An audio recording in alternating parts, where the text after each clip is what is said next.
Одразу попрошу не ставитися до моєї історії як до сповіді, а за неї могла б зійти довга і сльозлива частина мого перебування в Косачівці, тому я її видалив. Косачівка – це село в Чернігівській області, де був реабілітаційний центр. Писати про те, що сталося, почав скоріше під тиском своєї поламаної психіки, яка в останні півроку немов увійшла у фінальну частину свого руйнування. Не для того, щоб потім перечитувати це і переконуватися знову і знову, що все це було по-справжньому.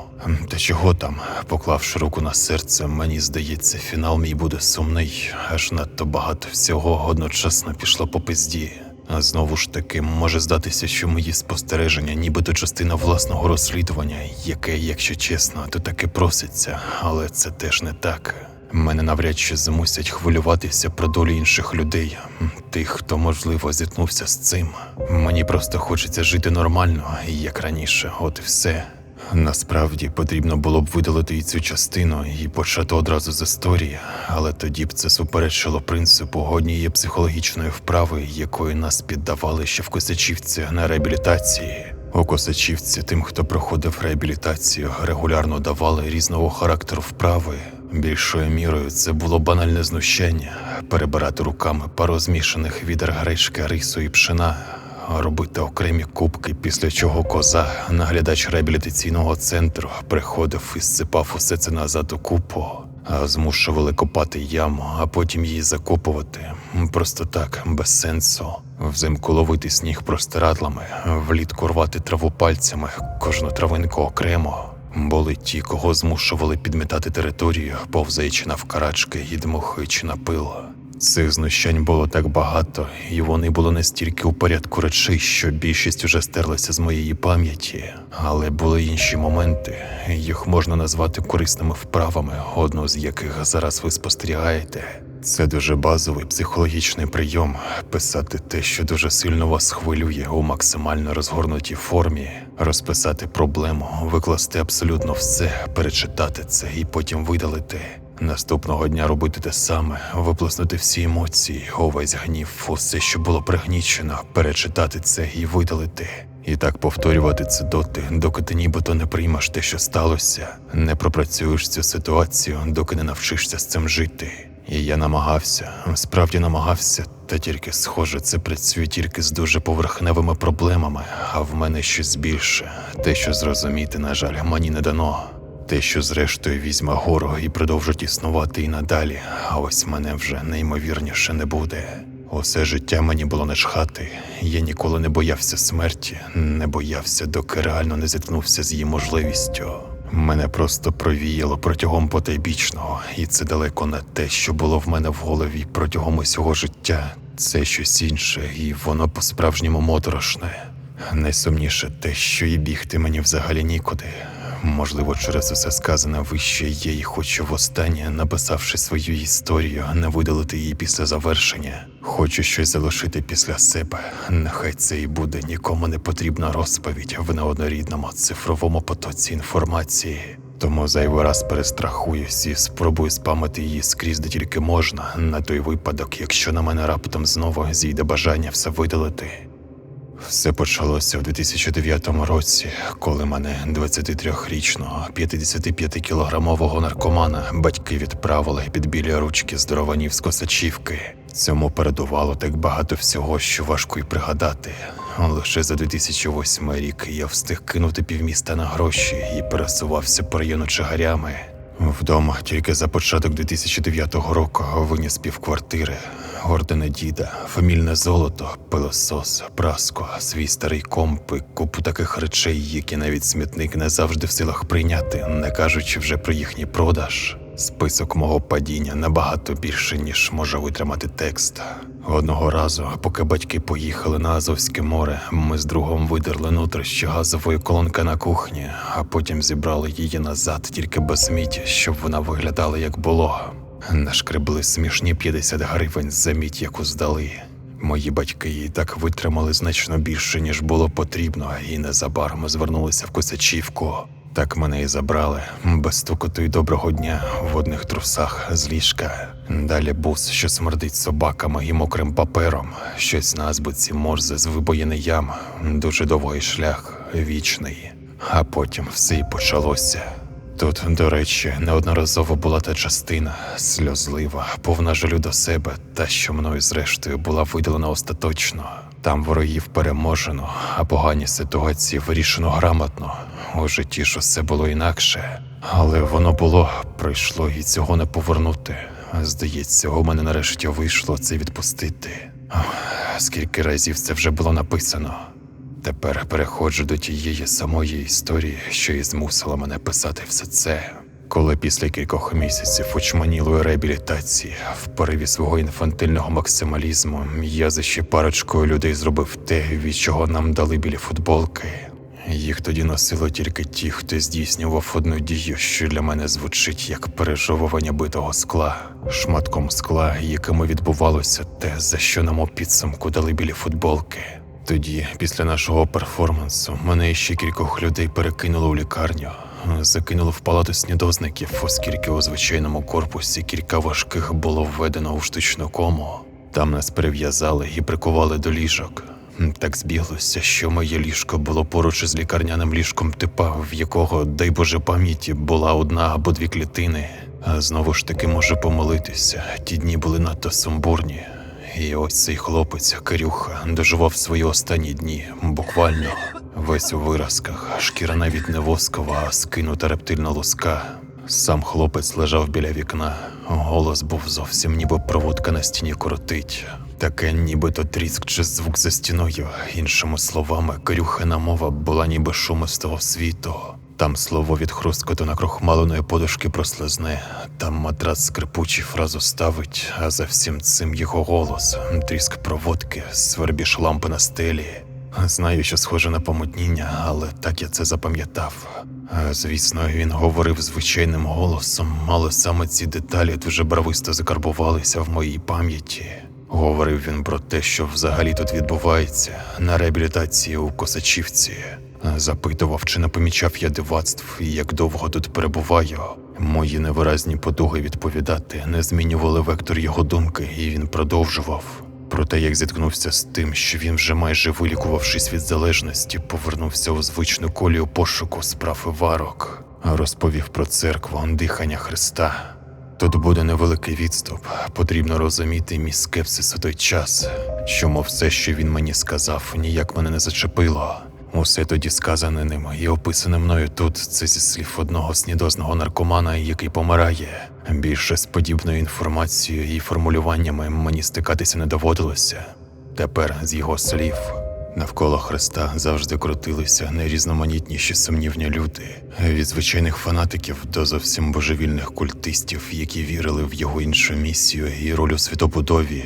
У той час у їхнього культу навіть не було імені. Служби їхні, як і молитви, будувалися на диханні. Культ ріс, силами римлян винищувався, то йшов на схід, то повертався.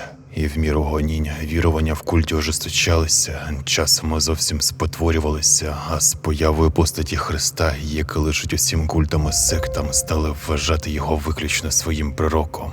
Говорили вони, що разом з Йосипом, який зняв тіло Христа, була ще одна людина. Той, чиє ім'я з роками стерлося, але на його діяння. Той, хто випив дихання Христа, вдихнув його останній подих. А звідси й бере свій початок церкви дихання Христа. Віра їхня була в те, що останній подих Христа передається без перерви 2000 років, що навколо людини посудини безперервно ходить група людей і постійно спостерігає за нею, контролює кожен її крок. Варто посудині померти, як наступний кандидат вдихає останній подих тієї посудини і сам стає нею. Вірять у те, що коли настане судний день, вони постануть перед Господом, попросять прощення, що не змогли вберегти його сина, але зберегли його подих, і пробачить його Господь та прийме його у свої сади. Останнє речення своєї розповіді Кирюха й зовсім читав подібно завченій молитві, ніби він знав це не як розповідь ззовні, а пережив на власному досвіді. Повторюся, все сказано вище зі слів людини, яку мені довелося знати менше години. Сам я в цю шизону особливо вірив і запам'ятав це тільки через те, що день був максимально емоційний, жорстокий. Кирюха продовжував говорити й далі, навіть після того, як мої останні думки остаточно потонули в каламутних і в'язких водах жалості до себе, за якими почався грубий і побутовий сон, пропонуючи один і той самий сюжет, у якому дуже різні люди гуляли в нашій лікарняній палаті. Ритм їхніх кроків нагадував танець, що завершувався приляганням до губ хворих. Лише коли хтось нахилився наді мною, мені стало зрозуміло, що вони зовсім не прилягають до моїх губ, а наче висмоктують повітря з рота, тримаючись при цьому за кілька сантиметрів від обличчя. Їхня незрозуміла худа танець за відчуттями тривала до світанку. Разом із променями сонця в моєму тілі з'явилося давно забуте відчуття, ніби світ став колишнім, таким, яким був до залежності. Ліжко Кирюхи було порожнє, як і ще кількох людей, хто лежав тут до цього зі снідом. То був далекий 2009, рік, з якого почалася моя тверезість. На цьому можна було б закінчити. Історія, в якій нічого не сталося, але моя історія тільки починається. Напевно, моє життя навіть встигло побути нормальним. У 2017 році майже одружився, тоді ж купив хату. Жив цілком добре, працював в офісі, встановлення пластикових вікон. А потім був 2019 рік, мені виповнилося 33. Саме цю цифру мені хочеться вважати винною в усьому. На 10 років тверезості і плату за нею, не якісь пристрити, прокляття та інше. Ні. Та блін, це навіть сталося наступного дня після мого 33-річчя. Був звичайнісінький день для травня, повітря було теплим, такий приємний травневий вітер, гарний настрій напередодні вихідних. Йшов через двори, як і завжди зрізав шлях, до будинку йти кілька хвилин. І чую, як із будинку праворуч, просто з під'їзду, мене хтось кличе на ім'я.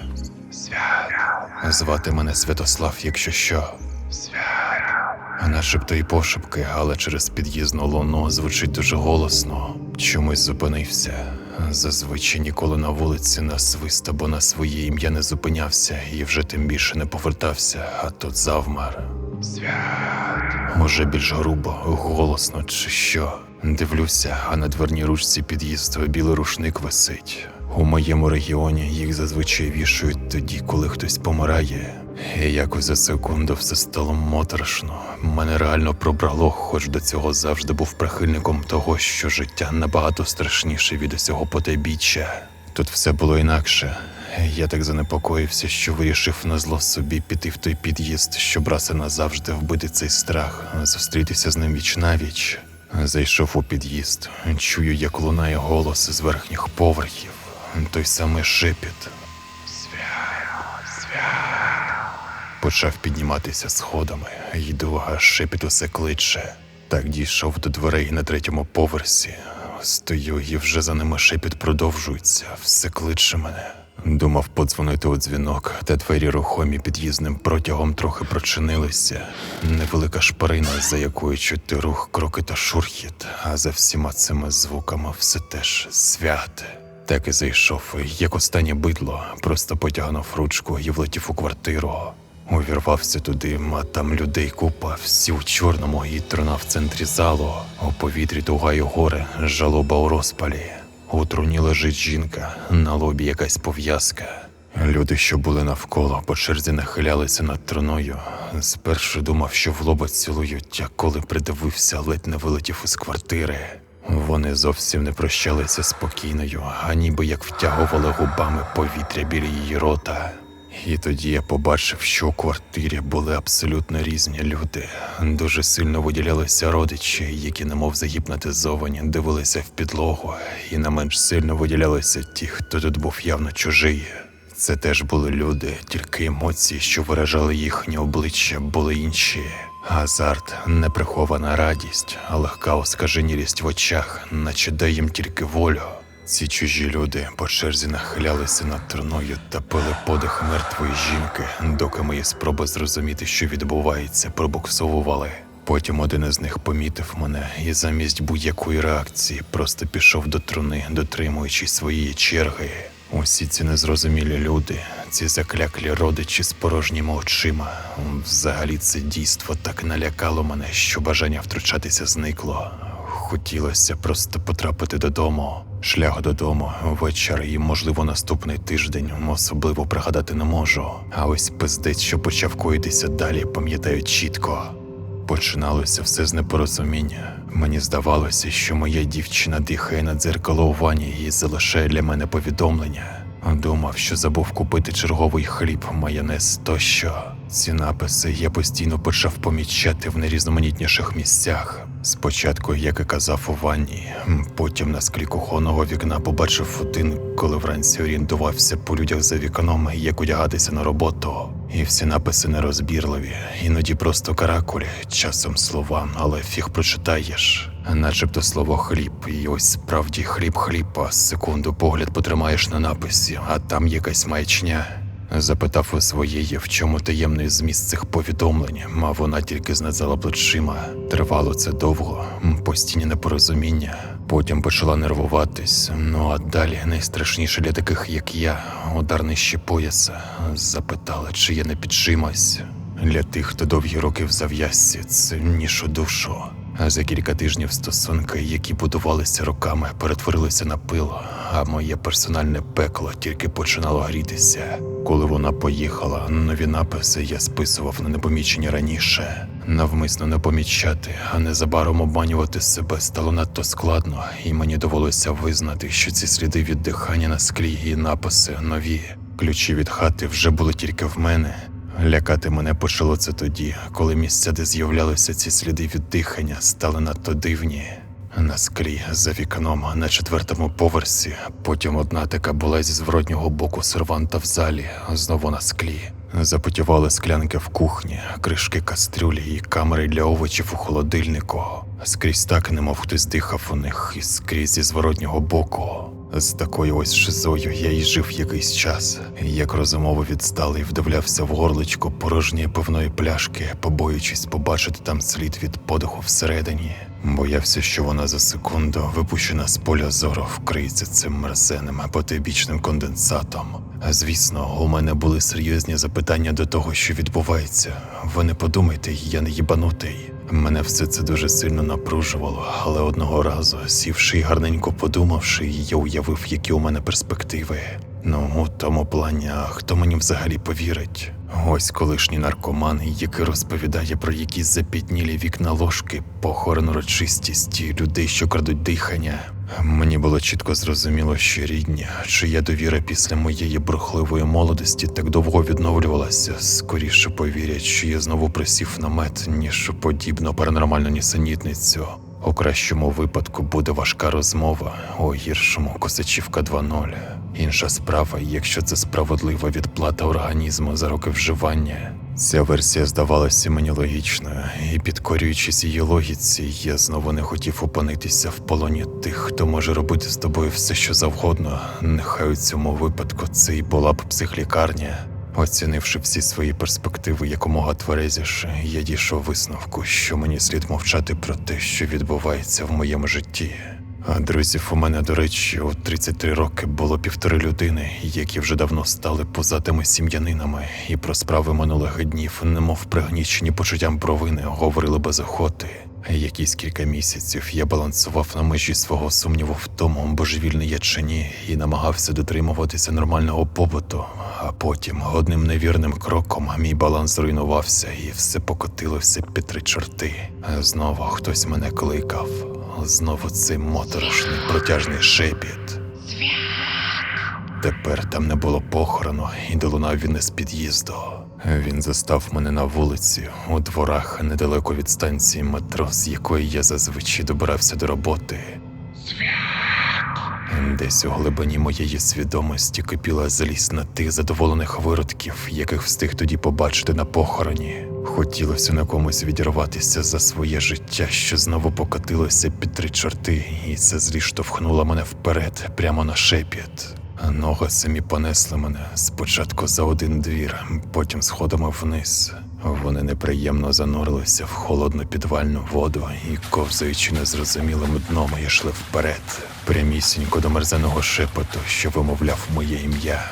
У темряві мені було мало що видно, тільки купа силуетів, як вони горбилися і повзали навколо бездиханого тіла. Бачив лише те, як вони по черзі нахилялись над ним і всмоктували повітря. Цей звук. Щоразу моє ім'я, щоразу це висмоктування дихання з трупа. Ви що, суки, геть охуїли? Мені справді хотілося вчепитися комусь в горло, розірвати, вбити. Образа і злість від своєї безпорадності були занадто великими, але вони не реагували на мене, а продовжували по черзі пити це бездиханне тіло. Продовжували всмоктувати з нього повітря, продовжували жахливий шепіт. І коли вони допили його, замість будь-якої реакції, вони просто пішли. Мені хотілося наздогнати їх, але ноги наче у вісні стали м'якими, а звуки дитячими кубиками з літер крутилися в роті і ніяк не складалися в слова. Так вони й пішли, поки я стояв стовпом. Цей випадок був тією сторінкою життя, яку пригортати не було слід, але рівно наскільки неминуча доля, настільки ж вона і жорстока, а жорстокість, як відомо, її почуття гумору. Так один із жартів долі, один із її їбучих анекдотів зустрів мене на вулиці. Той самий Кирюша, який помирав від сніду зі своєю однією-двома клітинами. Кирюша на Бесі X6, у черевиках із білої шкіри, з дорогим годинником на півруки. Тепер він важив під 100, міцний, одні м'язи. Здається, коли я бачив його востаннє, в ньому від сили було 30 кілограмів, 10 із яких був геній із сепсисних виразок і некрозних ніг. «Здоров, чувак, поганий вигляд маєш», – сказав він і подивився на мене в прямому сенсі звисока. У нас була не найкраща розмова, більшу частину якої Кирюша повчав мене життю, так немов я знову повернувся до залежності.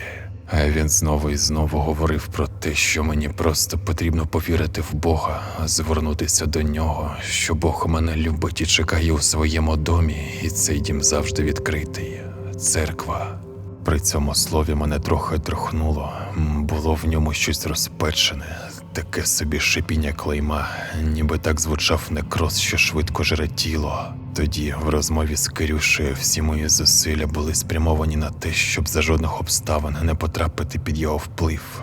Можна поїхати дахом, але головне не втрачати базового розуму. Ще з часів Косячівки я знав, що зв'язуватися з сектою – це гірше, ніж бути наркоманом. Точніше, як бути наркоманом, а виносити все з дому, тільки без винагороди наприкінці. Ті, хто на тій самій рябусі починав вірити в Бога або в смітівські 20 кроків, які в моїй молодості активно впроваджували в Україні, ті, як люди переставали існувати. Безумовно, це могло комусь допомогти. Я практично одразу зрозумів, звідки у Кирюші заряджена тачка і такі речі, але на одного такого Кирюшу тисячі і десятки тисяч зруйнованих доля. І зараз, коли мені було і так не солодко, потрапити під вплив секти хотілося найменше. Як відомо, біда не приходить одна. У цій банальній фразі, яка напевно лунає мажорною нотою, є своя правда. Разом зі слідами від подихів на поверхнях у моєму житті з'явився всюди сущий Кирюша. Приїжджав то на роботу, то під будинок. Здавалося, падла там буквально чергує. Постійно кликав мене у свою церкву, говорив, що мені терміново потрібна допомога. Так задовбав мене, що я погодився зрештою, аби він тільки відвалив. І це, можна сказати, фінішна пряма мого людського падіння. У них, як і у всіх сектантів, була церква без хрестів, куполів та іншого. Звичайна, досить велика будівля в приватному секторі з дорогим ремонтом, гарна плитка, територія з газоном і майданчиками для дітей. Секта одночасно була школою англійської мови, курси, лекції тощо. Та служба, на яку він мене привіз, начебто була запланована на вечір, і по приїзду у нас ще було близько 20 хвилин до її початку. Озирнувшись там навколо, побачив звичайнісіньких людей, нічого особливого. Хотів було з кимось заговорити, коли Кирюша покликав мене всередину. Служба вже почалася. Сіли, і пішло все те саме, що мені 2009 року говорив вмираючий Кирюша, тільки дуже красиво, в художній формі. І знову ця шиза про те, що люди знають, що вони приречені, і в них ніколи не вийде жити безгрішно. І в усьому цьому хаосі, у жаху й болю, крізь час і смерть, відповіддю Творцеві буде дихання його єдиного сина, який страждав за наші гріхи, що люди крізь усі свої страждання змогли пронести його в своїх тілах, тисячоліттями передаючи одне одному, як полум'я, як тліючу вуглинку надії людства. Надії на те, що все було недаремно, що під кінець вони хоч щось зрозуміли. Зізнаюся вам, хоч усієї тієї промови я й не пам'ятаю, але мене пробрало. З вуст проповідника все лунало трохи інакше, ніж плутані шматки Кирюшиних откровень на реабілітації і мої відтворені фрагменти в тексті. Мені навіть здалося, що на мене зійшло, і у світлі запітнілого від подиху сліду на одному з церковних вікон мені щось посміхнулося. А потім Кирюша запитав, чи хочу я бути не просто парафіянином їхньої церкви, а її частиною. Чи хочу я ходити на служби, чи бути таким, як він. У його питанні був чіткий наголос на «він», де за ним була нова беха, дорогий годинник і купа грошей. І природно, я погодився бути таким, як він. У глибині душі мені все ще хотілося повернути свою малу, повернути колишнє життя, і мені хотілося всього того, що було у Кирюші, нехай зовні це особливо не проглядалося. Ось тоді він і відкрив мені те, як йдуть справи насправді. Наша розмова була не настільки детальна і інтимна у плані посвячення в секрети. Вона скоріше пробіглася по верхах, а більша частина зібралася в єдину картину вже в мене в голові, і картина ця, зізнаюся вам, вельми і вельми жахлива.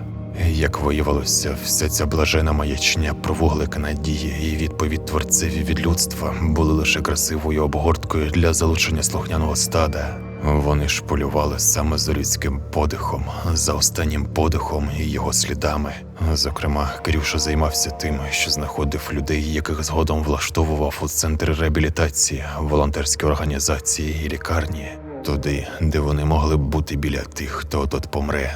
Він говорив вельми абстрактно, хитромудро, але все й так склалося в мене в голові. Йому хотілося, щоб хтось поїхав у Косачівку, був при лікарні як волонтер від їхньої церкви, і щоб я збирав останні подихи тих, хто помирає. Коли я поцікавився, як це, він аж закотив очі від екстазу, коли зібрався розповісти мені про процес передачі. «Чувак, ти не розумієш. Це крутіше, ніж уся наркота. Це такий кайф. Це не зрівняється ні з чим. Торкнутися його, вдихнути в нього чиєсь життя – це просто настільки...» Він хапався за голову, водив по волоссю пальцями, ковтав пінисту слину, поки його вилиці спазматично вібрували. Мене налякав його вигляд у момент розповіді про передачу подиху, у тому плані, що він якось змінився. Не просто наркоманська хижість і передчуття, ні, в його вигляді, в його обличчі агонія сотень різних людей, усі задихаються, синіють. Обличчя моторошні, сповнені передсмертних спазмів, усі намагаються зробити свій останній подих, та не можуть. Тоді я йому відмовив. У нас навіть сталася безглузда бійка, в якій за хвилину моя дихалка мене підвела. А він тільки сміявся і повторював своє «ну-ну». Він знає, що мені нікуди йти, і, можливо, знає, що насправді відбувається зі мною. Головне, не справдилася одна моторошна теорія, яка давно зріла в моїй голові, а в момент нашої розмови підійшла до своєї кульмінації. У глибині душі я щиро боявся, що він скаже мені, мовляв, це ж ти лежав там зі снідом, або що. Мовляв, мені вже якимось чином вони допомогли, і тепер я їхній боржник, а все те жахіття, що почало відбуватися з 2019 року, це логічне завершення мого шляху або шляху тих, хто не платить за рахунки. Начебто це не сталося, і слава Богу. Тепер про те, що без слів я зрозумів з нашої розмови. Їхня церква, або правильніше сказати секта, це якесь збочене СНДшне відгалудження, яке цілком собі успішно справляється з базовою метою набивання пастви. Можливо, вони платять кудись вище і не тільки грошима, а й тими самими мертвими диханнями. Наймовірніше, їхня структура – класична ГММ-піраміда, де все йде нагору, до когось головного. На тижні гуглив, але як самої їхньої секти, так і згадок про неї ніде не знайшов. Ось це і справді лякає. Обговорювати все це мені ні з ким. Варюся в основному у своїх думках і намагаюся звести все воєдино.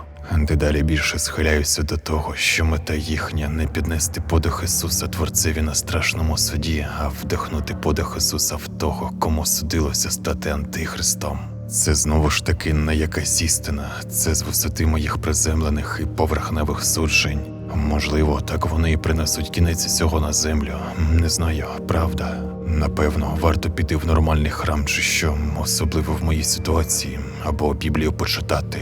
І як і будь-який колишній наркоман, я знаю, що зі смерті нічого не закінчується, ніби є щось інше. Головне, щоб фіналом не був соліпсизм, люди не зрозуміють. І хоч я вірю в те, що реальність – це лише один зі снів, що навалені один на одного, і як там говорили в тому фільмі, що нам крутили у Рябусі, коли майстер Екгард змирився і перестав боротися, демони, що рвали його на частини, стали янголами, які звільнили його від земних пут. Все це дуже гарно, але тільки мої демони, або хто там на іншому боці, ніяк не стають янголами. Хоч боротися я вже й перестав дуже давно. Мої демони продовжують залишати подихи на будь-яких поверхнях. Вони дихають з іншого боку. Дихають часто, і їх стає все більше. Того тижня спостерігав за плямою на телевізорі, як вона то зменшувалася, то збільшувалася, немов на екран хтось дихав. А бувало, яблуко, залишене на столі, було мокре від конденсату. А ще вони далі продовжують мене кликати. Я чую їх, але більше не йду на цей поклик. Від цього він тільки посилюється. Учора ось піднімався сходами і завмер перед своїми дверима, а за ними все кличе мене цей поклик. Кличуть голосно, майже криком. Сьогодні вночі ось спав, а вони дихали вже мені в ухо, в потилицю, в оголену ділянку шиї. Відчуття таке неприємне, могильний протяг. Мене вже давно звільнили, вдома жерти майже нічого, всі стіни мокрі, аж течуть від конденсату. Здається, їхнє дихання вже чути. Це зводить з розуму. Тепер мої сни все менше схожі на незв'язні абстракції. Вони стали якимись дуже реалістичними, неприємними. У них навколо себе я бачу людей, дуже багато давно померлих людей. Усі вони щось намагаються сказати мені, але натомість дивляться в порожнечу повними агонії очима. Їхні зіниці розширені, закривають своєю чорнотою все око.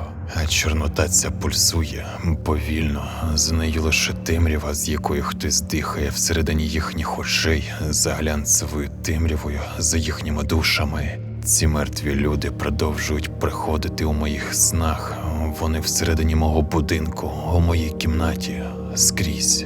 Вони продовжують свої спроби щось сказати, вимовити хоч слово і не можуть. Тільки виштовхують із себе повітря, а вдихнути не можуть. Ці плями на поверхнях продовжують збільшуватися, і вони пишуть на них. А пишуть те, що мені ніяк не вдається прочитати. Здається, там «біжи, допоможи». Вода з крану перестала йти. Прислухався, а там тільки дихання в крані. Виходити на вулицю стало якось надто моторошно. Усі кличуть мене на ім'я. Пишу це, здається, цілу вічність. Монітор у плямах від дихання. Бачу лише малі острівці тексту, а вони все дихають зсередини. Нісенітниця якась. Хотілося закінчити якось нормально, та от тільки скільки не пишу останнє речення, хоч би якої довжини воно не було, на його кінці замість крапки з'являється оця проклята пляма від дихання, тому, напевно, кінець.